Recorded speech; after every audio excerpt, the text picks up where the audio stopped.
Live from Isla Morada, Florida at the 2012 Ronstan A-Class Catamaran World Championships. I'm here with 2011 Australian of the Year, Simon McKeon. Simon, thanks for doing this. It's been a long time. Yep, I remember when you were about 7 years old. That was the first time we met. We're in a Little America's Cup, and yeah, you've certainly grown up a lot since then. Yeah.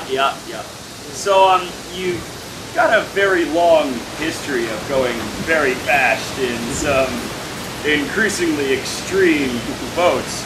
But you told me before this week that, you know, having not been in the ACAT much over the last couple of years, you were perfectly happy to just bring up the rear, but now you've finished top 11.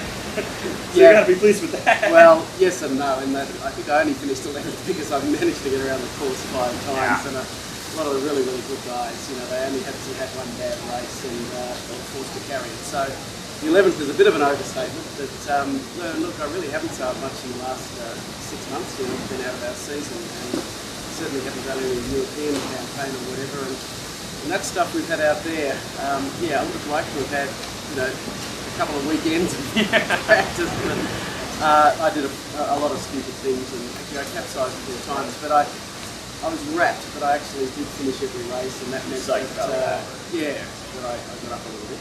Yeah. So I mentioned all the cool boats. You know, you obviously did all that work with Lindsay Cunningham at the Edge, and obviously all the stuff you've done with Macquarie.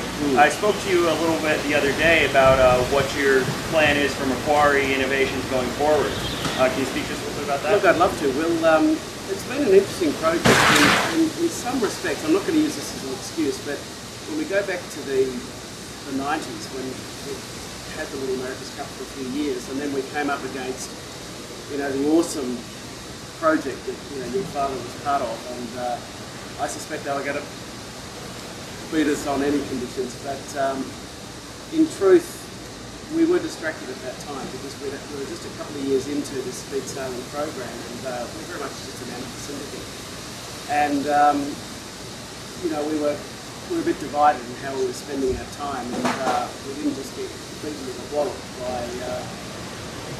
a great team from the US. But nevertheless, you know, that was the early 90s. We set a world sailing speed record in 93, and then we kept on holding that for about the next 10 or 11 years. Then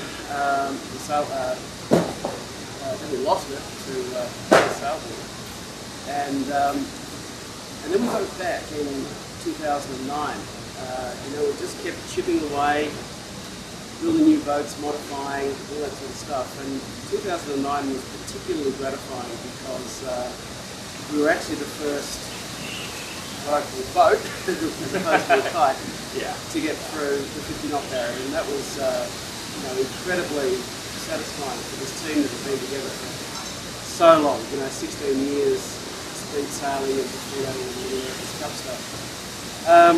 But then, of course, the great French team with their hydropter came along a little while later and took it up by another. That thing's wacky looking. Well, it's an extraordinary achievement, it really is. You know, boy, we only just salute them. It's been fabulous. But as soon as they did that, we were only by 1 knot. We said, no, there's a lot more gas in our tank. You know, we can actually take our boat faster, and we're actually all set to go.